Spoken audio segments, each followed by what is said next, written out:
السلام علیکم دوستو، ایک مرتبہ کا ذکر ہے کہ حضرت ابراہیم ادھم رحمہ اللہ دریا کے کنارے پر بیٹھے اپنی گدڑی سی رہے تھے۔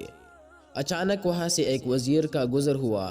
اس نے جو حضرت ابراہیم ادھم رحمہ اللہ کو اس حالت میں دیکھا تو بڑی حیرت کا اظہار کیا اور کہنے لگا کہ کس قدر عظیم سلطنت کے مالک ہے اور فقیری کو اختیار کر رکھا ہے۔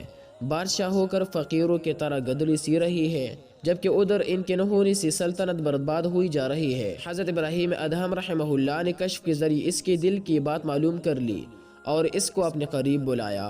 وہ وزیر آپ کے قریب آیا تو آپ نے اس سے فرمایا، تو نے اپنی سمجھ کے مطابق بات کی ہے۔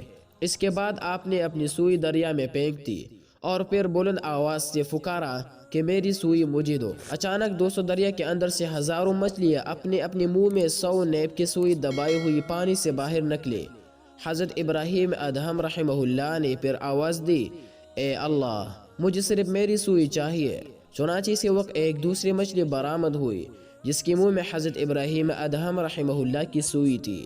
آپ نے سوئی اس مچھلی سے لے لی۔ اس کے بعد آپ نے اس وزیر کی طرف توجہ کرتے ہوئے فرمایا کہ یہ بادشاہی اچھی ہے یا وہ حقیر سلطنت کی بادشاہی؟ پھر خود ہی فرمایا، یقیناً یہ بادشاہی حقیقی بادشاہی ہے اور سب سے اچھی ہے۔ یہ سن کر اور دیکھ کر دوست وزیر نے معذرت کی اور اپنی راہ پر چل دیا۔